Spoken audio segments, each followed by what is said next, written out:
Cabinet chaos? No budget? Seriously? No need for a pipeline? Elections Canada headed to court, and Trump making deals. And all that and more on the Really Big Show. And there's lots today. So much to talk about. I'm Jim Csek with NowMedia. In the bottom square of Hollywood Squares, we have Iain Burns, our managing editor, all the way in the nation's capital. Beautiful day here in the Okanagan, 9 degrees right now, sun shining and traffic flowing. How's it look in our nation's capital other than the chaos that's going on there? It's very overcast, but it's warm again. So it's one of those days where it's cloudy but sort of humid. Not my favorite kind of weather. There you go. Lots to talk about today. Well, holy moly, right? Holy moly. Busy indeed. Busy cabinet indeed. Chaos. Cabinet chaos. We got a clip here. I'm going to play this clip here, first of all.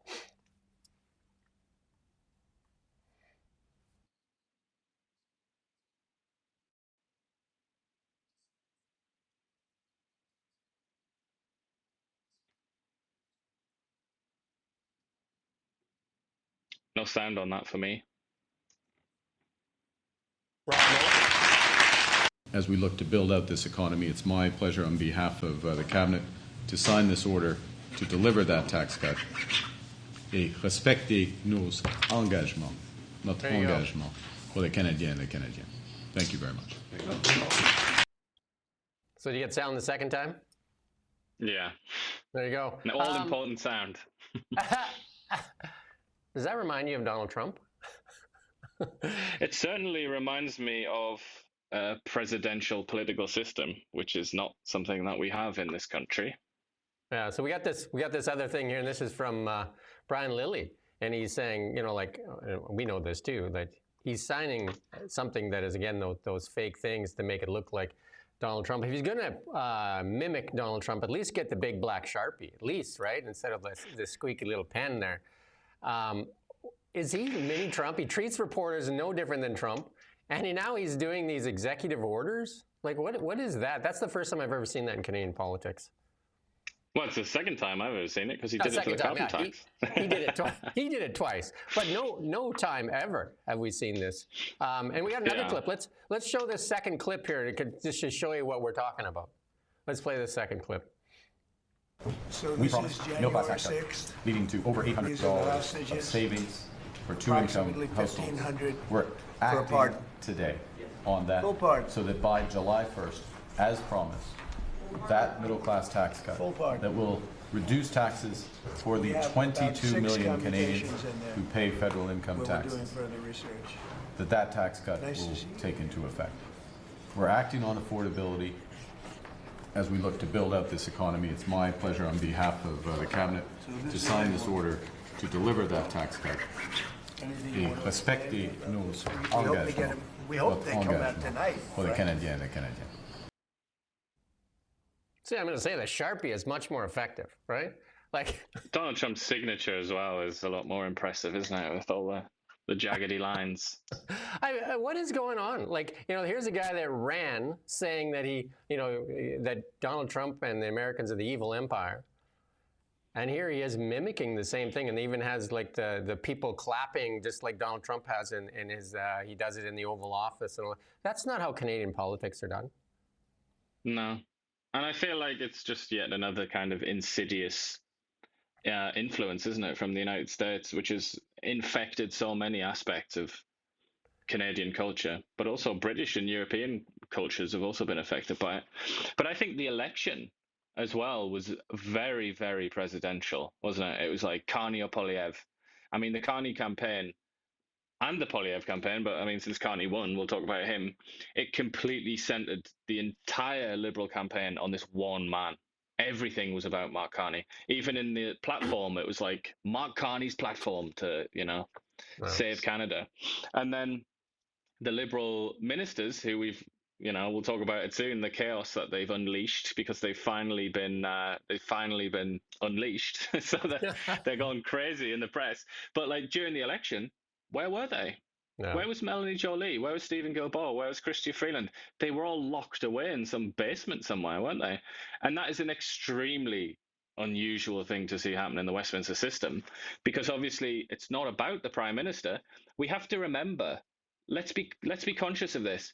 To get rid of Donald Trump, they need to impeach him. And that needs to go through this. It needs to go through the Senate. It needs to go through the House of Representatives. It's a really difficult thing to do, to impeach a president and get rid of them. In the case of Mark Carney, the Liberal MPs just have to revolt. They can stick the knife in him pretty quickly, and he's gone. And then what do we have? Prime Minister Chrystia Freeland? But nobody voted for that. We voted for Mark Carney, or the country voted for Mark Carney, and yet I don't think people are aware that his name is not written anywhere in the laws or anything like that. It's not like Mark Carney is the winner of the 2025 federal election. The Liberal Party is the winner. It's the party, not the man. Whereas in the US, it's Donald Trump. He was elected for that 4-year term. That's etched in stone. It's his name. It's Donald J. Trump. And that's what you vote for. You put your X next to his name, or Kamala Harris or whatever. So I just think it's a little bit odd. And just one word on Polyev, because they have done the exact same thing, the Tories. And straight away my eyebrows were raised a few years ago when Pierre Polyev announced that he wanted to be the leader. And he came out and he said, "Here's why I'm running to be Prime Minister of Canada." And I just thought, what are you on about? What are you talking about? That's not how it works in Canada. It's not how it works in the Westminster system. You're running to be the leader of a party that hopes to be elected, in which case you would become the Prime Minister, but you're not supposed to talk about it like you're running to be the president. And I just think from the Carney people, it's obviously Katie Telford or whatever, or someone else that they've brought in to advise them. They obviously think that this is necessary because, well, number one, they have a minority government, so there's no guarantee that any of this is actually going to happen, including this order, which he signed, a meaningless piece of paper. There's no guarantee that any of this is going to actually pass. And even if it did, it would take time, and it takes compromise, and lots of people have to weigh in. It's not like the American system where the president can just slap down an order and things change. So I think maybe it's an attempt to try and say, look, we're doing stuff. And this is how quickly things change when you elect a Liberal government, kind of thing, even though that is not reality. That's very, very misleading. So why do you think that he's doing it this way? Because nobody's ever done it before. It's obviously the American influence. They watch it on TV and they think it's a message of power, and so they're kind of copying that power. But at the same breath, they say we need the CBC to have our own culture. But obviously, they're being influenced by American media, because this is a dog and pony show in Canada here. This is not. He's not signing anything that is binding or legal. It's absolutely just trying to mimic what Donald Trump is doing. Yeah, but it's an attempt to say. Look, we're doing stuff, rather than the reality of the Westminster system, especially when you have a minority government. They don't want to admit this.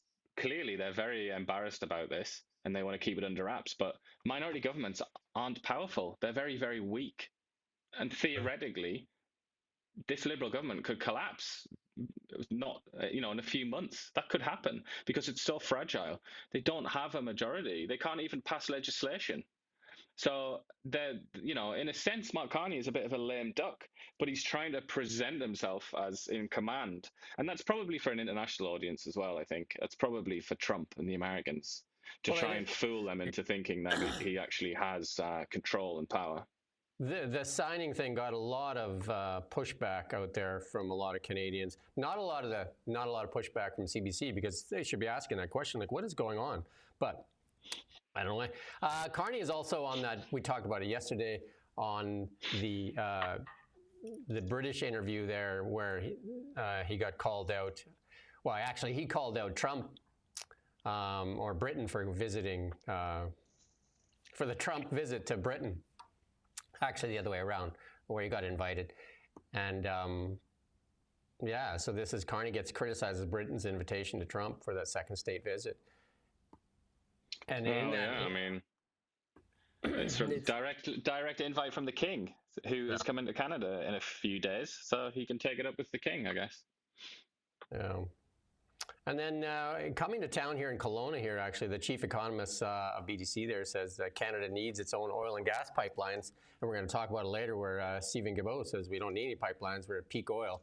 And the pipeline, as he had the numbers wrong too, he said the pipeline is at 40%, which is not correct. But Steve McDonald, our reporter, did this story. He's got his own numbers.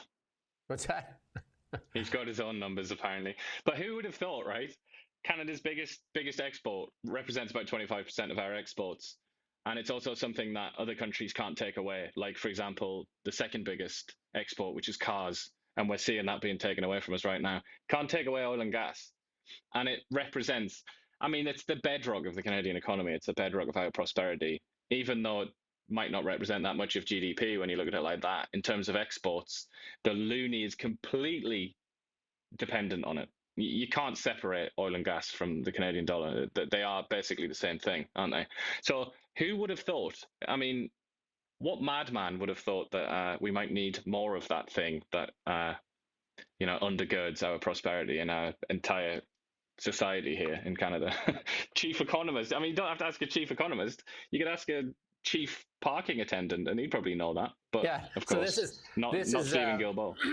Pierre Clareau, he's actually the chief economist for the Crown Corporation, so it's government, of the Business Development Bank of Canada.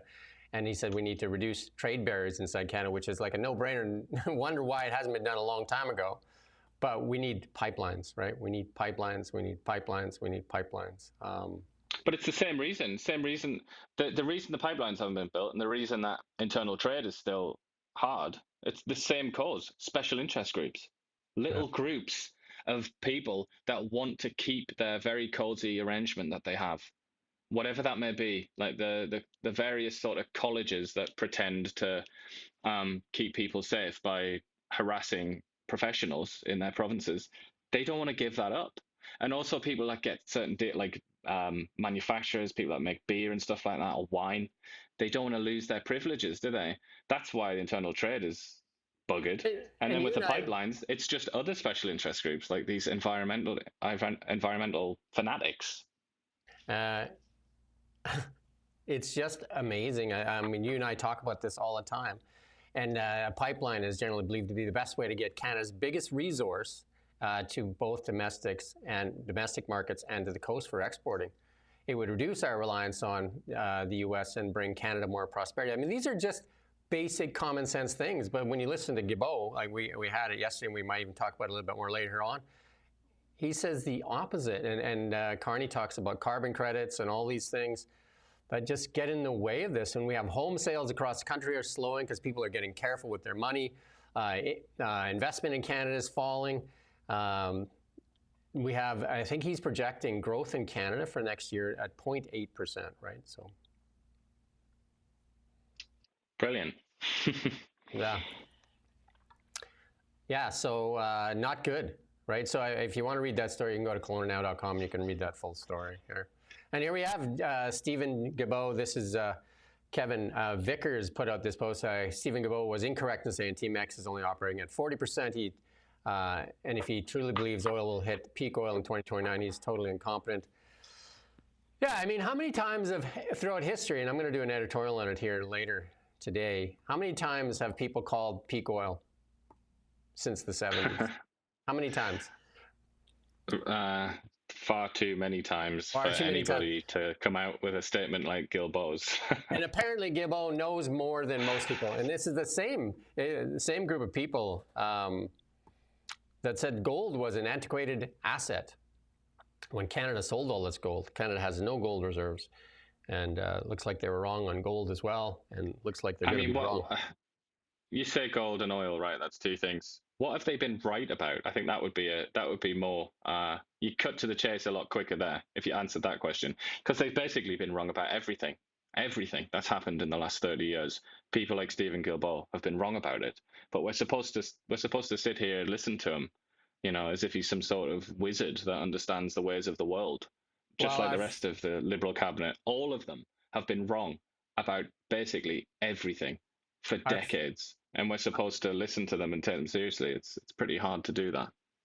Our friend of the show, Chrystia Freeland, said they spent the last 10 years on virtue signaling and identity politics. So I guess if that's where you spend your energy, and that's a common thing. Where you spend your energy is the results you get. And they have not spent their energy on the economy. Well, Melanie Jolie on CBC yesterday. I mean, I recommend people watch that just for the amusement of seeing this woman just backtrack on everything that she said for the last 10 years or whatever. But she was like, it was so patronizing as well, where she's like, people want to be able to afford groceries and the essentials of life. And then they even want like a little bit left over at the end. They want that too. It's like insufferable. But also talking about the economy, and it's like our priority is the economy. It's all about the economy. Okay, good for you. Could have said that 5 years ago, but alas, there were other priorities then. We got this clip here from one of the mess from yesterday. Anita Anand, one of the favored liberals, had this to say yesterday. Blocking food and aid to Gaza. What do you think of that decision? And is the Canadian government doing anything to stop that? We cannot allow the continued use of food as a political tool. The Prime Minister has been very clear about that. Over 50,000 people have died as a result of the aggression caused against the Palestinian and the Gazan people in Palestine. And using food as a political tool is simply unacceptable. And we need to continue to work towards a ceasefire. We need to ensure that we have a two-state solution, and Canada will continue to maintain that position.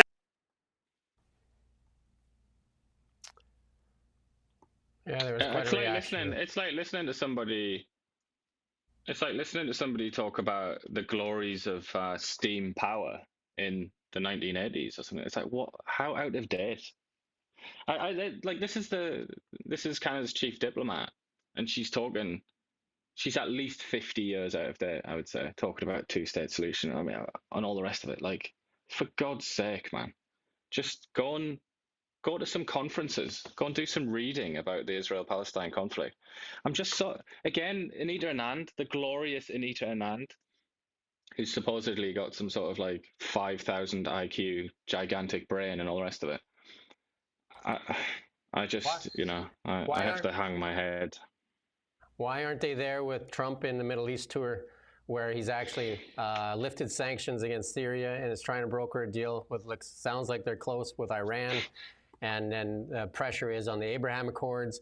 And, there's lots of talk out there that he may get the Nobel Peace Prize. But I think the missing piece of that puzzle.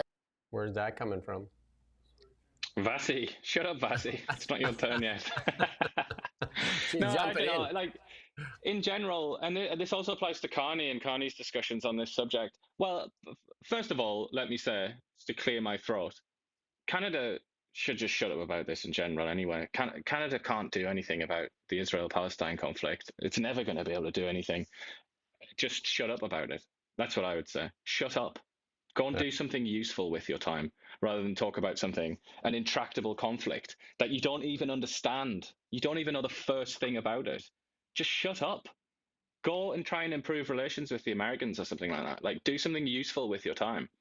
But worse than that, and well, not worse than that, but alongside that, it's just this out-of-date idea. Like, this is why the Americans are actually kind of doing something a little bit. It's why things maybe are changing a little bit, because this American administration has recognized certain things about that conflict.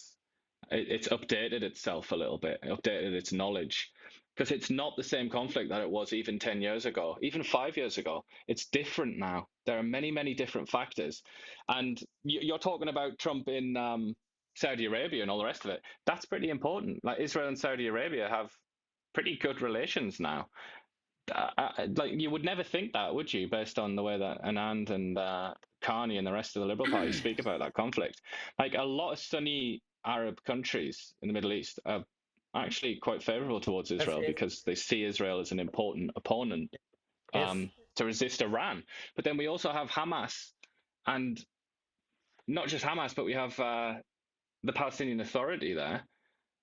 The rest of the Arab world, and even to an extent the Islamic world, are sick of those organizations. They're sick of it. They're sick of this endless battle, this endless war, and they want to get rich like the Gulf states have done. I think, but I'm wasting my breath, aren't I? Because Anita Anand Mark Carney, Jolie, when she was on this file, they just come out with, they just talk as if it's like 1975 or something like that. It's just like, what are you supposed to do in the face of that kind of ignorance? I don't know. And even the CNN and the rest of them are actually having trouble criticizing, the person they always want to criticize, Trump. If he accomplishes what it looks like is going to get accomplished in the Middle East, it'll be, they're talking about make money, not war, and talking about prosperity. His speeches were pretty good. People should watch them for what they're talking about. And Saudi Arabia and Qatar, Qatar actually helped fund some of the stuff with Hamas and that. And now they're talking like they want to all do peace. I mean, that olive branch that was extended to Syria is very, very important. And the olive branch that is extended towards Iran as well. Like Iran has two choices: stop with nuclear weapons, and then you can have prosperity. And then those two things are just amazing. Two things. There's so many things going on there.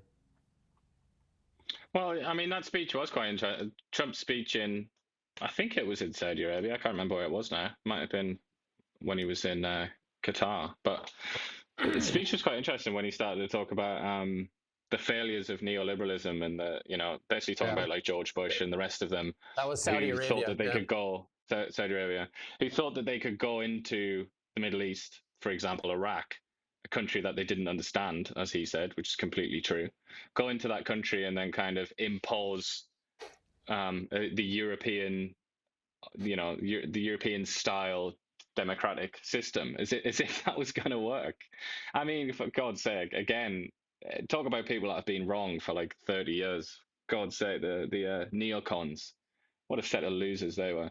But I mean, he's just gone in there and he's completely smashed what had been orthodoxy in American foreign policy for many years. And I think, they love that, don't they? That's what they want to hear. It's like, they're not going to come over there and proselytize with their religion.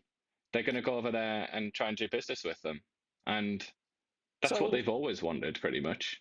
And again, if you think about people with something to lose, do you think they want to go to war in Abu Dhabi and places like that where they have like one of the most magnificent cities in the world? They don't want war. It's when people have something to lose that, like they're more prone to diplomacy and stuff like that. So opening up the Middle East to prosperity is likely the best solution. And then people that are ignoring it, that are people that are even in the comments here that are trying to say that, trying to be negative about it, should just go and watch all the stuff. Trump, I think he inked deals for $2.2 trillion. And I think the total in his, 3 months that he's been in office is over $10 trillion. And that's in big companies. There's probably lots of small stuff coming in.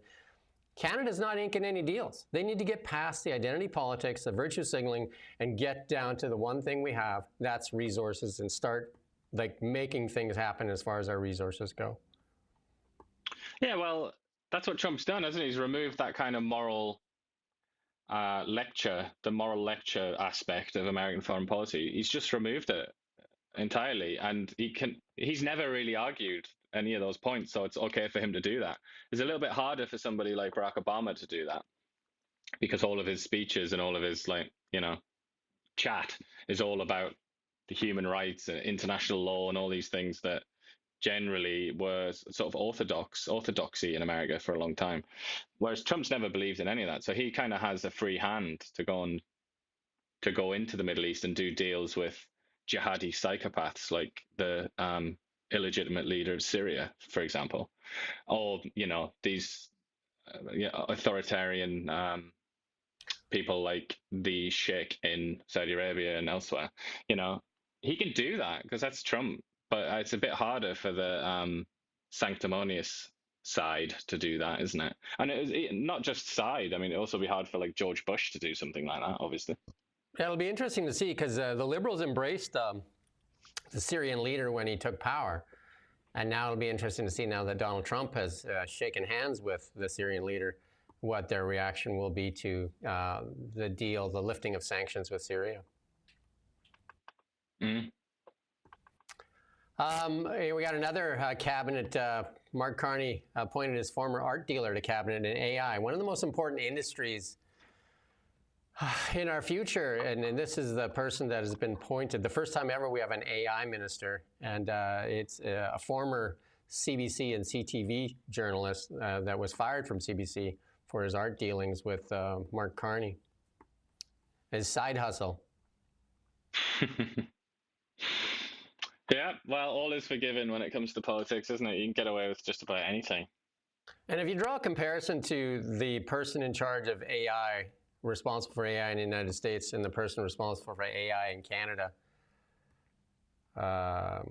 you have to wonder what we're doing in AI. And then if you look at the companies, obviously, I was just in Silicon Valley there, the kind of like the hotbed for AI in the world. And I don't know. It doesn't make much sense. This guy actually was fired from CBC and then was working for Eurasia Group, where Mark Carney's wife works, and also where Gerald Butts is the vice president.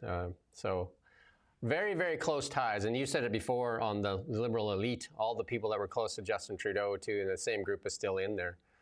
They're all boyhood chums and everything. So definitely not the most qualified people, but the most connected people. Indeed.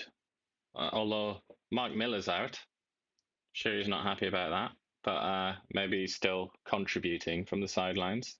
Yeah. And this one is the one that's got lots of attention, and this is, we're going to play the clip first on Finance Minister Champagne.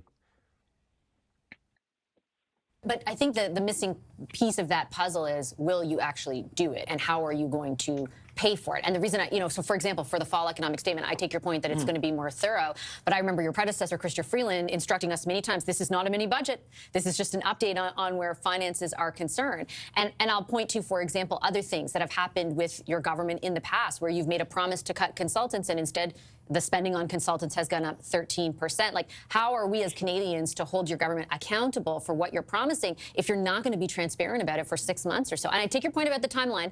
Throne speech. There's still another month. And I would say this is a new government. So let's start, if we're going to start, this is a new government, new legislature, new prime minister. So the direction is very clear. He's been But you're still the finance minister. Yeah, I'm still the finance minister. And I would say the world has changed also in 6 weeks. So Canadians understand that. And my objective to them is to provide them the best picture of the financial account of Canada, to be prudent. I mean, you'll hear me use that word more and more. Prudence, in a very... What does it mean? Well, prudent is that you take as much information as you have to make sure you provide them with the best possible picture. That's why I said when we're going to come back in the fall, we're going to be in a position to provide them with a fiscal update, which are going to be substantive.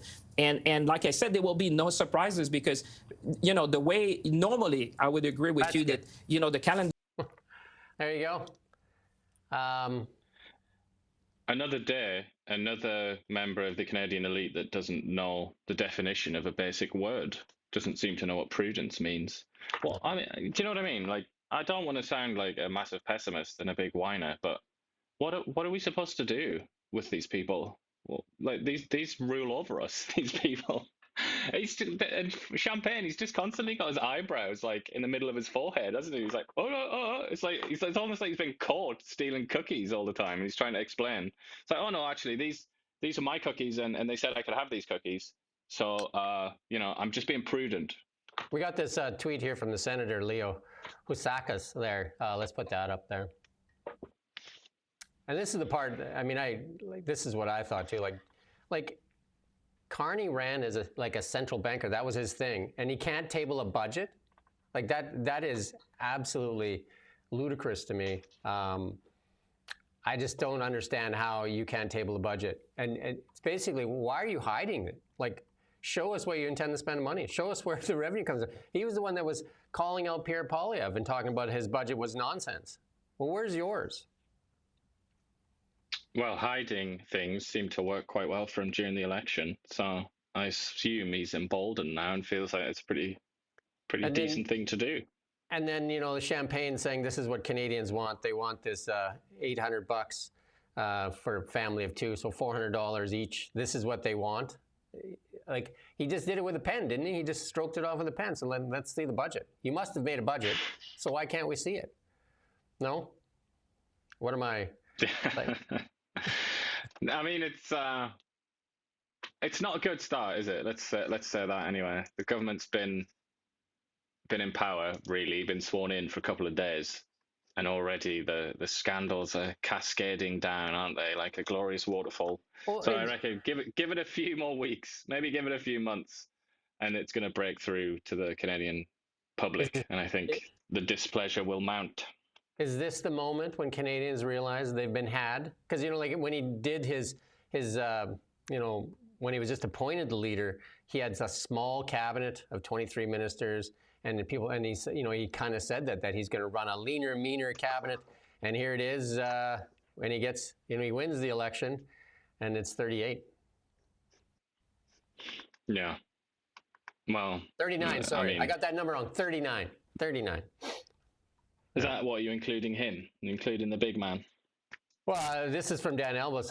We're concerned to see the 14 of Carney's 39 ministers, junior ministers, were former front benchers. Yeah, so I think he is including the big man now, which is accurate still to do. Yeah, but yeah, I mean it's kind of typical. Look, Dan Elvis there is a conservative. If his party had won the election, they would also be going back on their promises, because it's what happens every single time. You know, I say that with almost complete certainty, because it always happens. They always say that they're going to do something when they want to be elected, and then kind of change their tune once they're in power. But I mean, it is quite. This is fundamental, isn't it? The budget. This isn't like, you know, this isn't like vague or anything like this. This is a fundamental sort of feature of Canada's political system. So to turn your back on that is quite extraordinary. Our regular watcher Ian Leslie there wants to know if that stroke of a pen was a pantomime, and he wants you to answer that question. Yes, it was. It was politics. I'm looking at this now, and I see somebody here going on about orders in council. Those weren't orders in council. That's something quite different. It wasn't an order in council. If it was, then at least we'd have something to talk about, you know? At least it would be more than just a piece of paper, but that wasn't an order in council.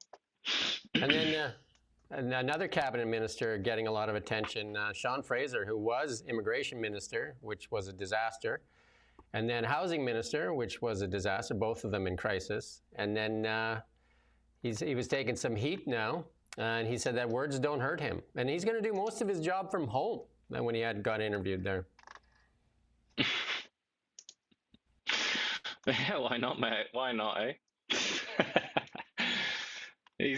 I suppose he has to try and make it seem like he didn't just come back into politics because the polls changed. Because his original reason was that he wanted to be with his family. So I guess this way he can say, "Oh no, I was being honest." So when he was the Minister of Immigration in 2022, he suspended regulations to grant over 1 million foreign students unlimited access to the Canadian workforce, calling it a great day for the economy. Cabinet withdrew that order in 2024 after data showed it caused unemployment for Canadian students. Oops. Indeed. I mean, we shouldn't. And then in December 16th, actually, he said he was leaving politics, wanted to go home, made that decision, wanted to be with his family. And now he's saying, I think, you know, Mark Carney talked him back into coming back. And I think most of them thought they were going to lose. That's why they left. Then all of a sudden, Donald Trump played them a big favor. He became the boogeyman. They played that card very well. They played their Trump card very, very well.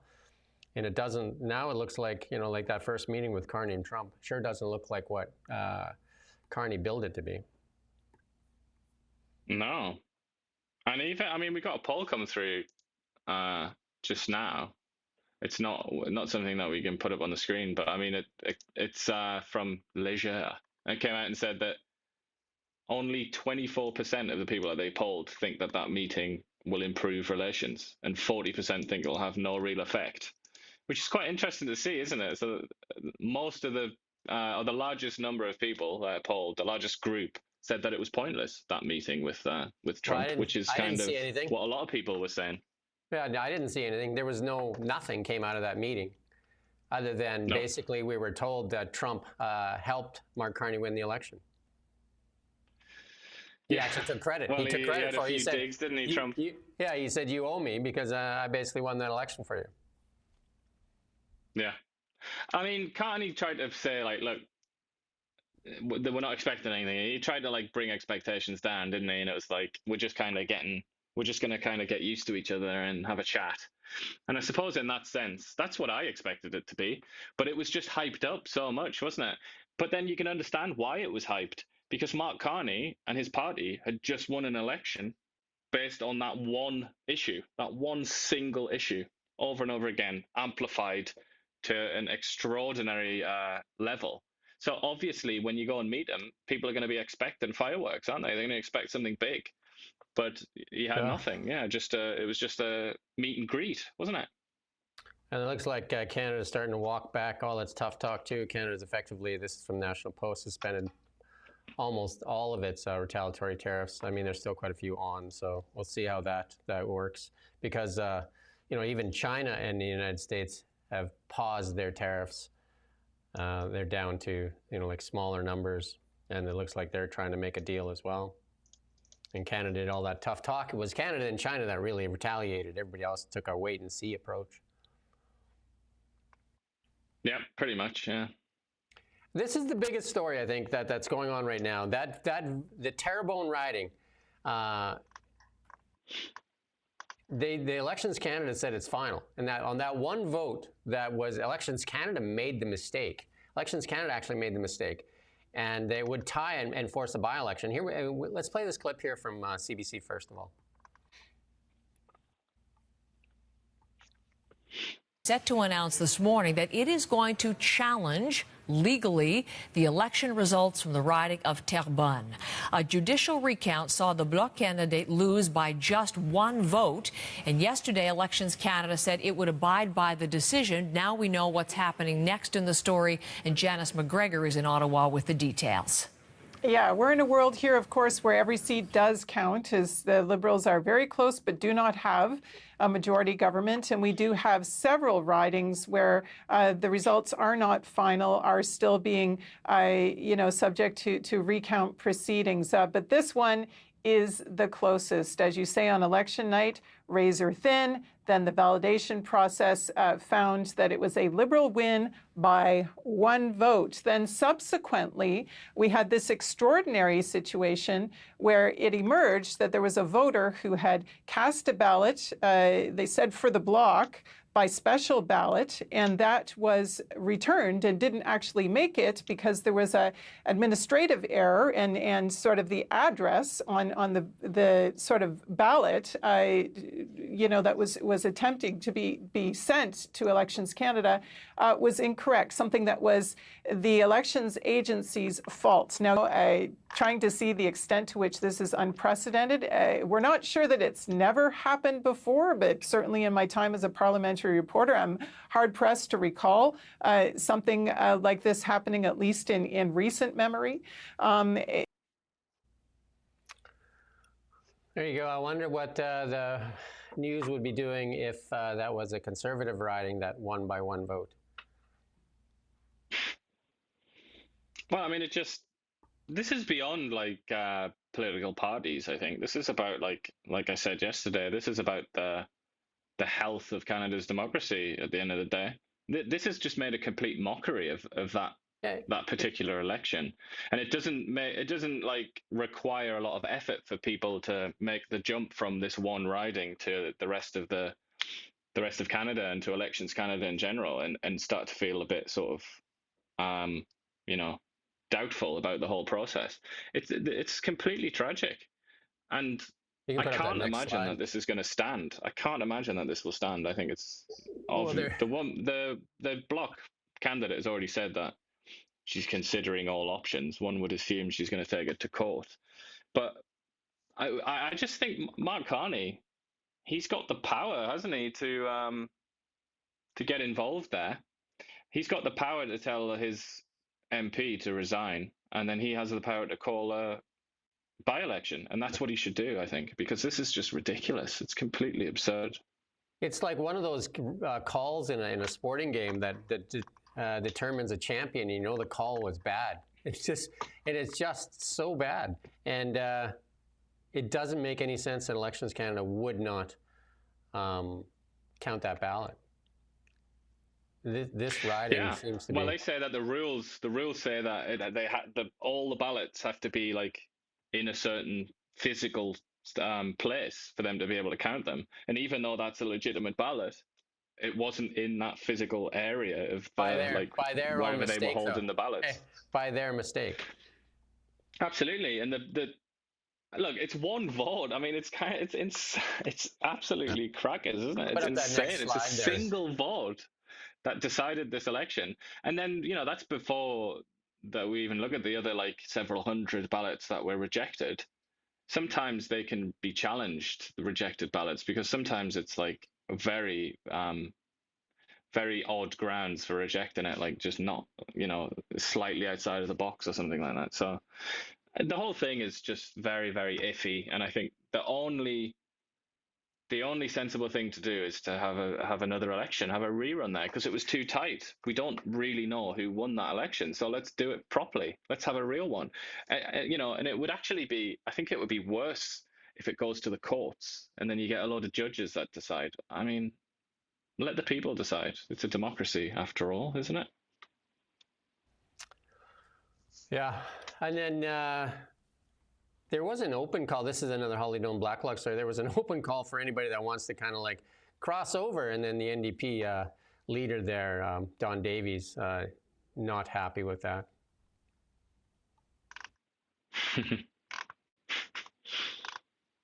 Yeah, so Cabinet yesterday said it welcomed any opposition MPs who wanted to vote with the Liberal caucus into the minority 45th Parliament. Didn't Carney said he wasn't going to go after any of the other MPs, but here it is. They just openly said anybody that wants to cross over. That's great. And then there you go. And then Don Davies not liking it. He wants to actually pass a bill saying that that's a stunning betrayal. That people vote for the candidate to represent the party, and all of a sudden, they're trying to play this game of getting people to cross over. Not that crossing over hasn't happened, but usually it's over an issue, not just to help us get a majority. Well, according to the system, you elect the person, not the party. That's strictly speaking how it's supposed to work, but obviously that isn't really how it works. Most people don't even know the name of or many people don't even know the name of the person that they voted for, and they'll go into the voting booth and they'll just be like, all right, where's Liberal? And then, they don't care who the person is. So it's hard. It's a hard one, that, isn't it? It's kind of like the formality and the actual reality on the ground are different, and they sort of contradict each other. So that usually, then it becomes a moral question, doesn't it? And I think it's right to phrase it in those terms, as being not sort of good behavior, not moral behavior to do that.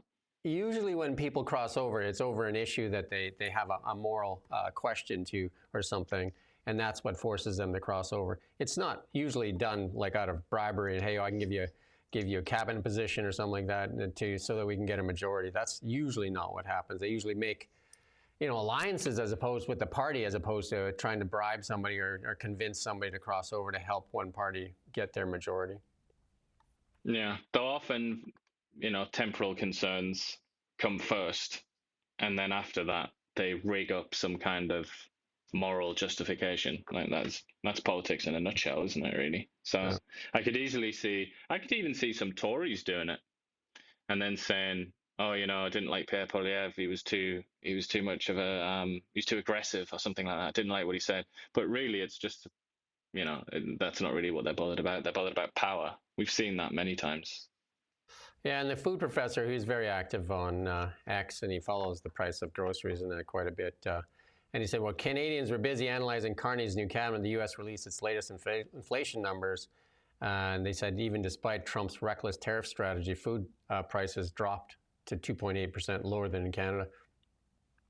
And that is, I've seen those numbers, and even we talked about it yesterday. CNN, even the commentators were actually stunned and saying economists don't understand how inflation went down. And then you and I talked about it, and it's all about energy. Cheaper energy means cheaper inputs, means cheaper products. It's all about energy. And then I think it was the Qatar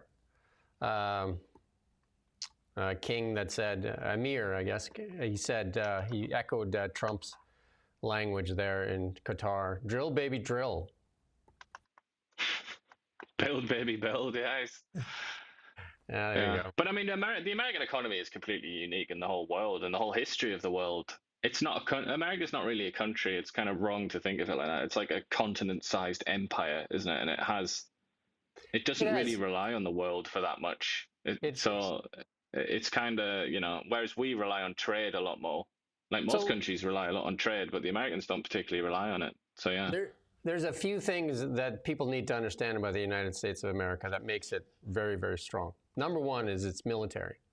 It's got the strongest military in the world, so it makes it like the world's policeman in many ways, and also gives it might. But that also gives it the might of the U.S. currency, because the U.S. currency is basically the world's #1 reserve currency. It's part of the SWIFT system and everything, and that alone allows it to do so much and to control other nations' economies. Most of Canadian reserves, we don't have gold. Most of our Canadian reserves are in U.S. dollars. That's how strong. Like you can't compare nations like Canada to the United States of America. You cannot compare what they can do, what their pull with the rest of the world. Like they can go into other. I mean, look at the Saudis, the Qataris, and all that stuff that are throwing themselves at Trump, hoping to become part of the prosperity that is in the United States. I mean, they don't need a lot of prosperity. I mean, they build massive cities. I mean, that place is just like rolling in money. But they want access to the AI. They want access to all the companies. Along with Trump that went on that trip was, some of the biggest and brightest minds in the world with, like the Jensen Huang of NVIDIA, Sam Altman with OpenAI, Alex Karp with Palantir, Elon Musk with Tesla, the CEO of, I don't know his name now, CEO of Boeing, the CEO of General Electric. They made a huge deal in Qatar, the biggest ever deal for Boeing. And I watched the press conference with both those CEOs flanking Donald Trump and then discussing that huge deal for Boeing. Yeah, though I would say, you mentioned those Gulf states and how they don't necessarily need America. They've got, they've built lots of things. Those countries, and this is true of many other countries, including Canada, are only really possible because of the US military, which you mentioned before, because it guarantees freedom of navigation. Because, that area, that neck of the woods there in the Arabian Sea and all the rest of it, and the Red Sea, even now, there's piracy. There's lots of naughty goings on there.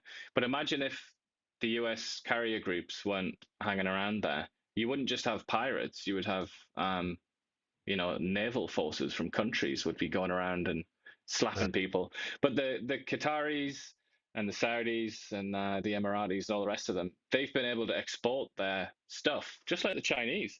They've been able to export their goods and commodities all around the world and make themselves extraordinarily rich, really thanks to the US Navy in particular, which sort of patrols the seas. So that's the fundamental kind of point that Trump makes a lot of the time, is kind of like, you kind of owe us, like we're your bodyguards, like we're your sort of security, and you don't pay for us. Yeah, there's a huge base there in Qatar, and Donald Trump walked into that air base, a surprise visit, and you can go watch it on I didn't put it in here, you can go watch it on X. I mean, it was like Mick Jagger walked into a stadium. And, there's a lot of people screaming, America's back. Definitely the U.S. military is a force that is definitely curries favor with lots of nations. I mean, it is.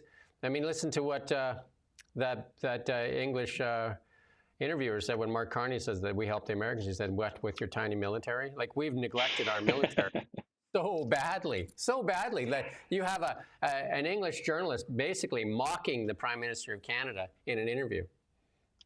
Yeah, she said, "What with your tiny military and your broken equipment?" That they bought from the strange UK. Undertones to that. That we actually bought from the UK. We bought 4 submarines in a UK garage sale. Yeah, I mean, it was quite. I mean, Carney he set himself up to be mocked there, didn't he? Because because her question was, the Americans are always going to come and help you, and then he said, yeah, and we'll always help the Americans. It's like, really? Do you think the Americans really need that? Although they did avail themselves of it, didn't they, during Afghanistan? Yeah. Let's turn to some of the more local stuff, or I guess this is Toronto stuff.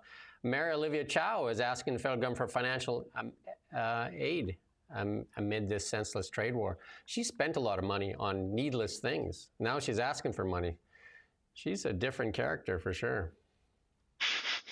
Funny though. She's got a sense of humor. Yeah, like they doled out so much money on wasteful things, and then now she's asking for money. Toronto, the condo market is collapsing in Toronto. They built I think there's 30,000 these micro condos that were built for renters. When the immigration was going crazy, and like 250 square feet to 500 square feet, and nobody wants them now.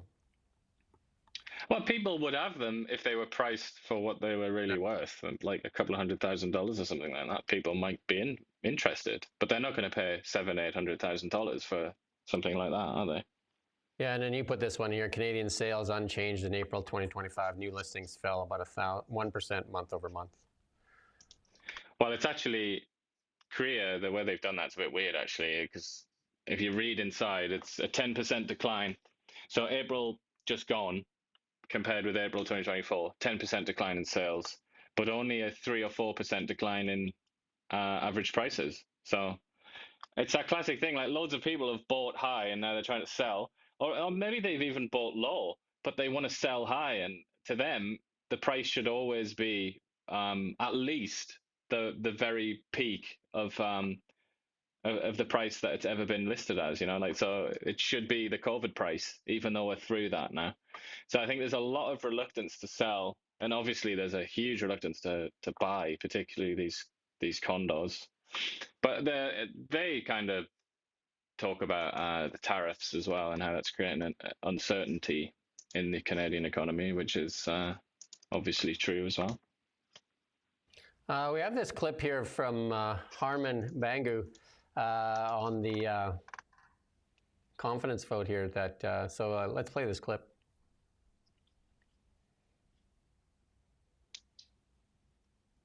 Hey guys, I got some terrible news for you. So 2 independents didn't even show up for a vote during work hours. Look around. It's light out. And we're still at work. I'm usually here up past till 10 p.m. working, putting in the time, making sure I'm fighting for British Columbians, everyone in my constituency, and British Columbians all around. And now we have 2 independents who couldn't show up to bring down the David Eby government. This was a confidence vote, folks. We fell short because we couldn't get the 2 independents to show up for their duty. I am absolutely sick of this. We need people who are going to come out here, fight for everyday British Columbians, and work the hours that you expect us to work to get things done. I wonder why a couple of defectors who were elected on false, on a false premise, why would they not want there to be an election? Any idea on that, Jim? I don't know. Can't figure it out. I could put some money on that, I bet. There's no way they're ever going to vote for no confidence. They're never going to vote. Why would they do that? Why are they going to vote to be unemployed? They're certainly not going to do that. Yeah, it's pretty transparent, isn't it? It is, and I wish he'd put it more clearly, because he didn't really phrase that very well. He tried to talk about himself being great, didn't he? He's like, I'm here representing British Columbia. It's like, shut up, man. Talk about the sort of broader principles here, which is, these people are obviously self-interested. They're doing it because they want the money to land in their bank account every couple of weeks, and they maybe trying to get a pension or something like that. It's got nothing to do with principles. So I think he should bash them for that rather than talk about how great he is. We got another tweet here from Gavin Dub. He said David Eby consolidates power, demands trust at the point of a bayonet, then sings his own praises for rediscovering the economy his party has spent the last 8 years breaking. Interesting language there from Dub. He likes to use certain terms, doesn't he? Bayonet. That's a good. You don't hear that word enough. The tip of the spear. BC politics. Yeah, the tip of the spear, the bayonet. Yeah. No, he's very active, isn't he, Gavin Dub? They've got some very active Eleanor Sturko. Critics, haven't they? Eleanor Sturko's another one, yeah. They actually have a pretty good sort of set of critics, but they've also got some less good ones, let's be honest. The Alberta government amends their referendum bill in an effort to placate the First Nations concern, because that thing is kind of blowing up in their faces, right? The Alberta government made 11th-hour changes to the controversial proposed legislation declaring that no separation referendum question could threaten First Nations' existing treaty rights. That did not do much to placate anybody, right? So Sturgeon Lake Cree Nation Chief Sheldon Sunshine, they're quick, and another chief were quick to release a statement saying the amendment means nothing and the proposed bill needs to be shredded. So there you go. Lots going on there. I think that they would have. This is when things like this happen. It just, it makes you lose respect. If you had any respect at all for politicians and the political class, it makes you lose even that tiny little fragment of respect, doesn't it? Because how did they not see this coming? Was there nobody in the room that said, "Oh, hold on a minute"? Yeah, obviously not. So I mean, they've shot themselves in the foot, haven't they? Because they're plunkers. And then there's this Leger poll that came out and saying that most people don't want to separate from Canada. Yeah, though you see here like the reasons that they might want to, primarily economic, obviously. Yep.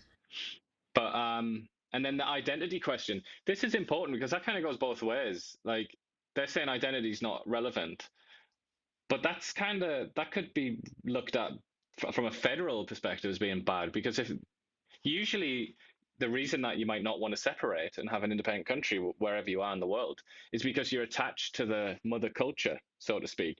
But obviously these Albertans don't particularly feel any attachment. And I think this is true in other parts of Canada as well, where the cultural links are a little bit sort of hazy. They're not that strong.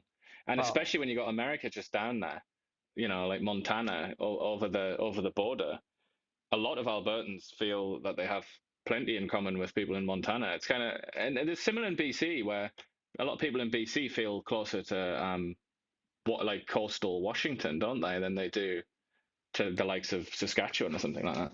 So that's a danger for separatism, because if you don't have that, like the glue that binds the country together, if we're the post-national state, as Trudeau said, it's hard to keep it together. Yeah, the Liberals spent the last 10 years basically saying we shouldn't even celebrate Canada Day, and Trudeau called it a post-national state. It's very hard to have a lot of national pride, and they tried to revive that. That's how they won this election. They wrapped themselves in the flag. But, you have to wonder how serious they were about it, other than it serving the purpose they needed at the time. Yeah. Another thing about this poll is it says that quite a lot of people in this poll said that, their position on independence could be influenced by the actions of the federal government one way or the other. So when I look at that, I think, okay, so there's room here.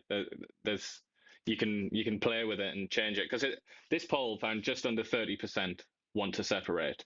So all you would really need is another sort of 25% or something, let's call it, just to get over the hump. That's not too far, is it? That's not too big of an ask. And if lots of them are open to persuasion, that should be quite scary for the Liberal government, I think. Yeah, Pierre Poilievre came out yesterday and said that Stephen Guilbeault's comments are a threat to national unity. Yeah, I think we're going to hear that tone a lot more now, aren't we? We're going to hear that where, just like Quebec's done millions of times, so Quebec's been used in this way so many times in history, hasn't it? But where, like, if a policy proposal is rejected, you're going to hear, like, okay, you're endangering national unity. And that's just going to be hammered home, I think. And it might actually land this time. It might make people change their minds. We talked about Eleanor Sturko, and this is another David Eby crisis that's going on. Under the pressure from Conservatives, David Eby admitted that his police service director violated the NDP whistleblower protection law by referring the safe supply document leak case to an investigative branch, and that I should never have been called for doing my job. And so that is causing a lot of questioning about this whistleblower. Yeah, he was asked about this at a press conference yesterday. Really awkward, weird press conference. It looked like he was doing it on a ship or something like that. Loads of people making loads of noises behind him. But he was trying to kind of defend. I don't know. He's trying to defend himself. He was like saying, "Oh, I don't control the police. They can do whatever they want." But then he was also saying that it was bad. It's bad that she was being or that the leaker was being investigated. It was a mess. I don't think he knew what he was saying, really.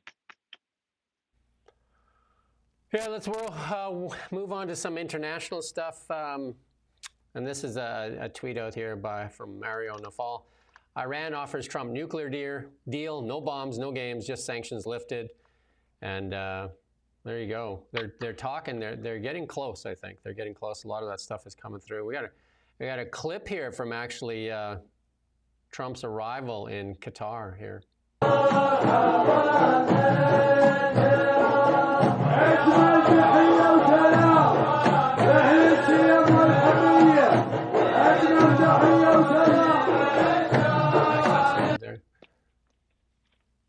I think that one might have been Saudi Arabia, actually. I don't know how that got mixed up in there. But the one in Qatar had camels. Yeah, I was going to say, did you see the clip where Trump was like, beautiful, beautiful camels. I appreciate those camels. Yeah. And I just lost my... Yeah, this Iran thing, though. I mean, obviously another deal was signed with Iran, wasn't it? The Obama deal. And the reason that fell to pieces is because they were still pouring money and weapons into Hamas, Hezbollah, the Syrian regime, and all the rest of it. They were still causing chaos all over the place and shooting down passenger jets and things like that. Right. So, it's not just about the nukes, is it? And that's the bit that has to be figured out, really. So that was the Saudi Arabia welcome. This is the Qatar one. I'm going to play this one. I know this one is Qatar.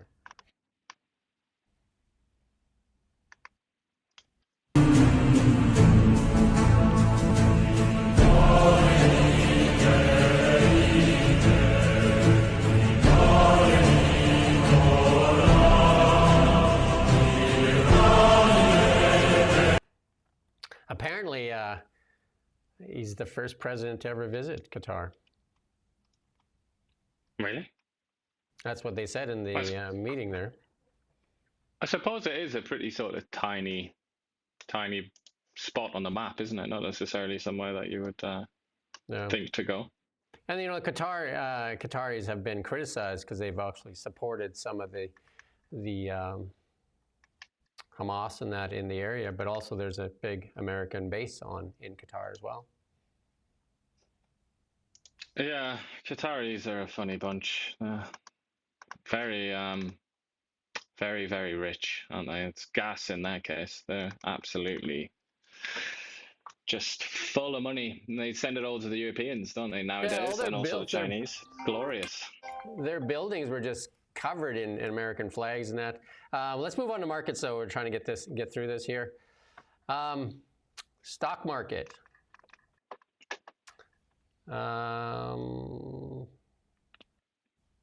Again, just kind of like doing well, holding over that 40,000 mark. Ever since they broke that China thing, there seems to be more. I guess investors are back into the market after the Chinese tariffs have been kind of like paused at least. And then gold recovering a bit from being kind of like knocked down. Gold up a little bit this morning, just kind of banging around there. And the same thing for Bitcoin there. Bitcoin holding that $100,000 mark there, and it looks like it wants to challenge the old high there. It's at, actually right now it's at 103. So fairly volatile Bitcoin, but it kind of like trading in a range, right? But it looks like it wants to challenge it. So it's near the point where it wants to challenge its old high. The Canadian dollar. Canadian dollar, again, looking for some direction. That talk yesterday definitely doesn't help when you have Carney talking about building a pipeline and then Stephen Guilbeault coming out and saying there's no need for a pipeline. And then he even said that pipeline was at 40%, it's actually at 80%. And then saying that we're at peak oil, so there's nobody even wants to buy oil. I mean, that's what Canada has to sell. If Canada doesn't have energy, the dollar's a lot worse.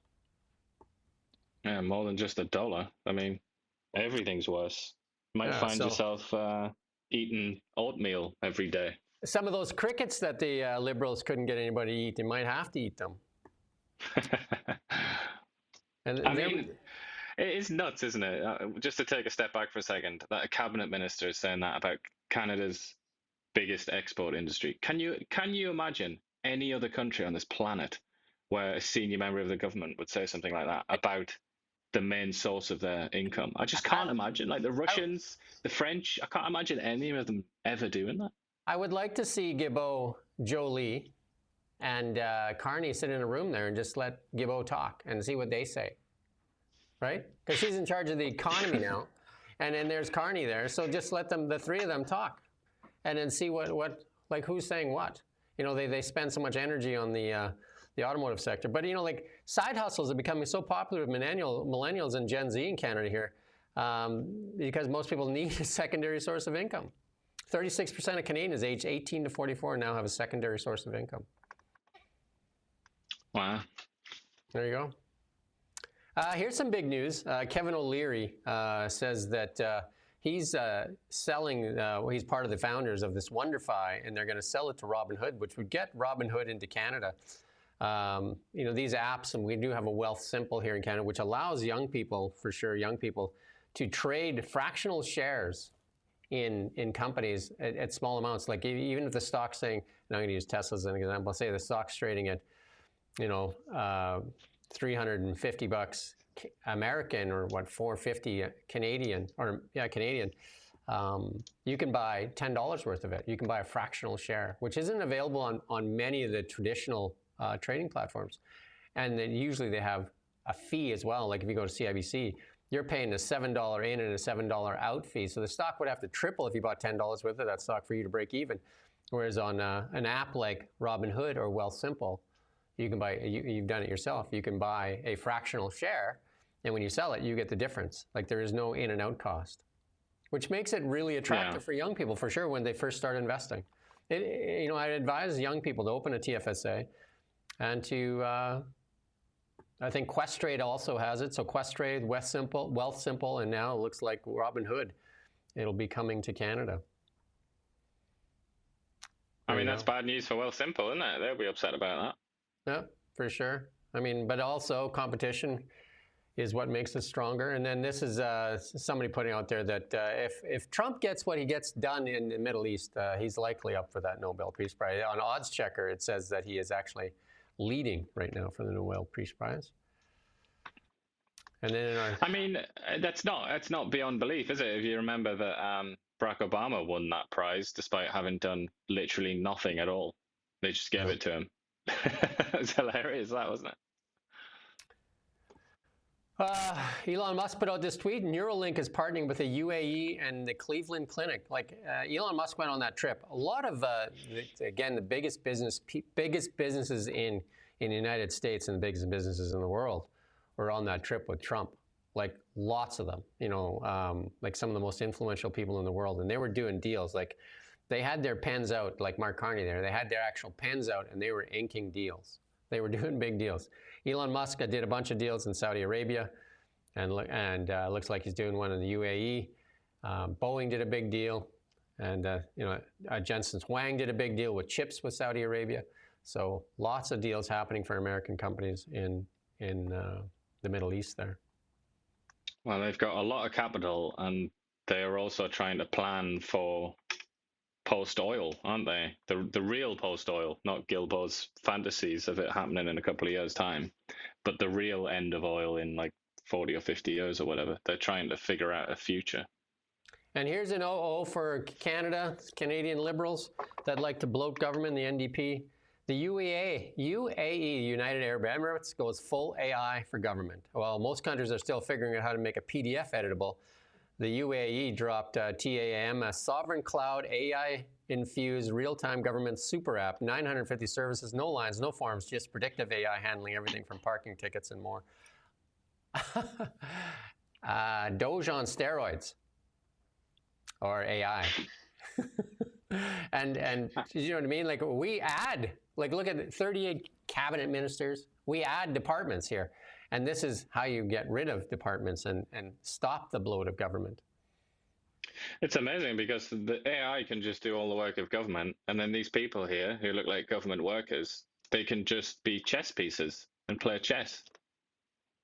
Watch cat videos. I like the idea of them playing chess because we've got the black and white, haven't we? Sorted, there you man. go.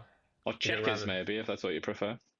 And then in our automotive section here, which is, like one of Canada's leading industries here, we got a clip here from Melanie Joly.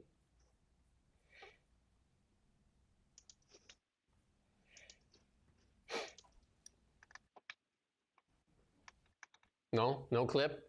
Oh, that was a good clip there. You sure you can't find that? Give him a second there. But Joly, Honda said it was kiboshing that EV thing. And now Joly says that they're just delaying it for a couple of years. That was that $15 billion project that's delayed.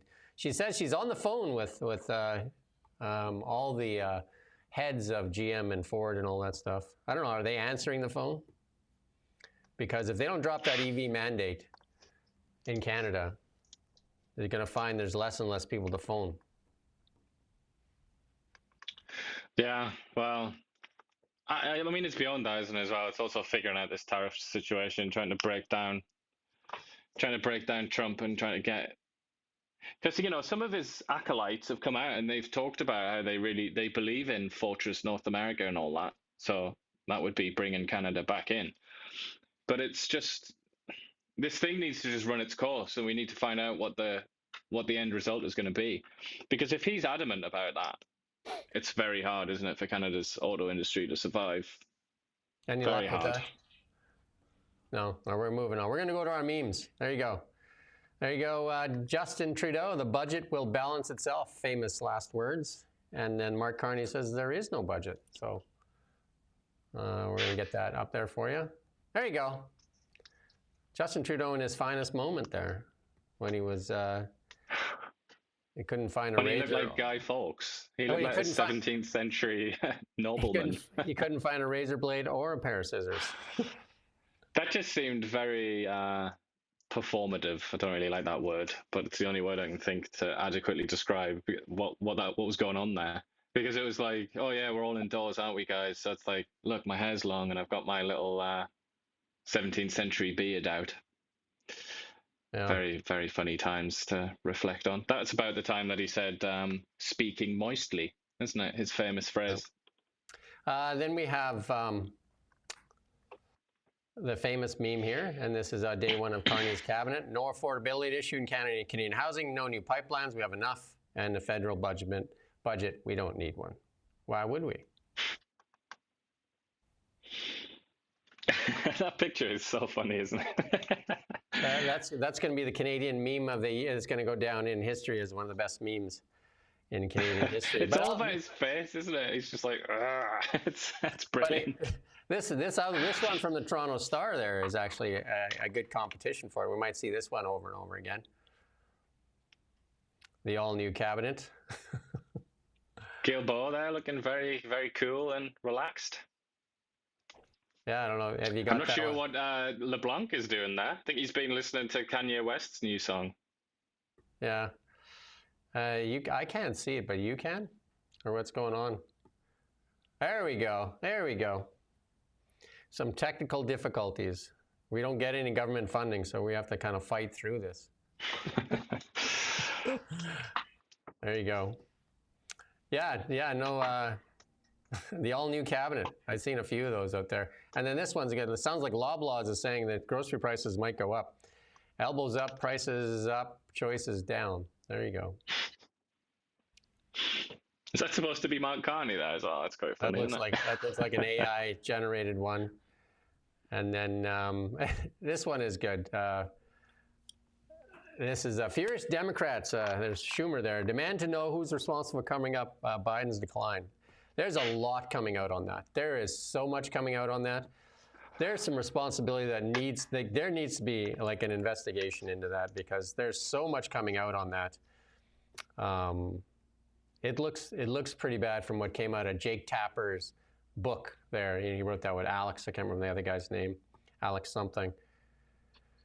Very shocking, isn't it? The idea that even cabinet ministers didn't have access to Biden. They had to brief unelected aides and then just hope that those aides briefed Biden. That's not how the American presidency is supposed to work. So the question is, who was actually running the country at the time? Like, who was running it? I mean, those are the questions that need to be answered. CNN themselves came out and said that it suggests that, oh no, actually it wasn't CNN, it was somebody that they interviewed off the record, said those aides didn't necessarily make the decisions, but they decided what Biden was presented with to make the decision. So, I mean, obviously, that's what Wormtongue does, isn't it, in Lord of the Rings? Quite easy to just present certain facts and omit others, and then you get the decision that you want, as every sort of 10-year-old knows when they try and get their parents to give them something. I think lots of people higher up in the Democratic Party likely knew what was going on and were involved in those decisions. Yeah, I don't think it was. How could they not be? How could they not be? I mean, it was obvious. It was obvious to you and me. Look at watching on YouTube videos that Joe Biden was clearly not there in the head. I mean, they must have known, the people who were actually there with him.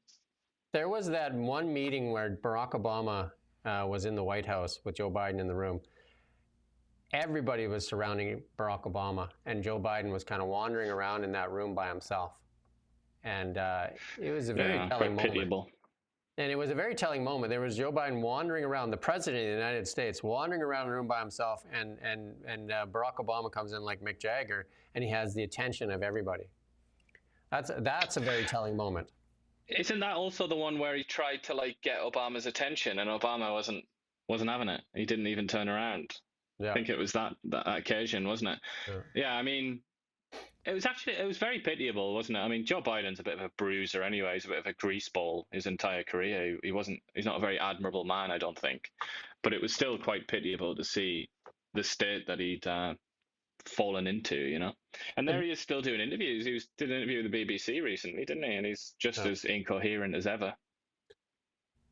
The question is, and I think this is the question that needs to be answered, is the media.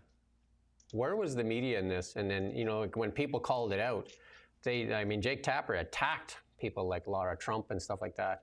And same as our national media here in Canada. Where were they?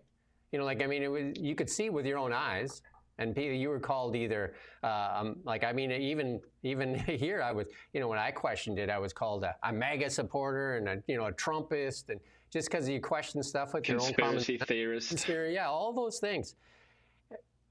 We have to question the media, including our national media. Like even during this election, until we get Bill C-18 repealed, we don't have a free and independent press here in Canada.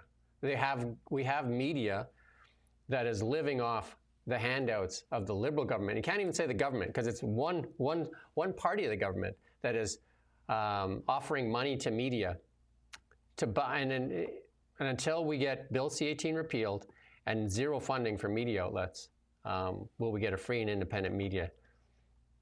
And I think that's the key thing. Like, we need a free and independent media that holds power accountable, and they're not holding power accountable. It's also a cultural thing, though, isn't it? And look back at COVID.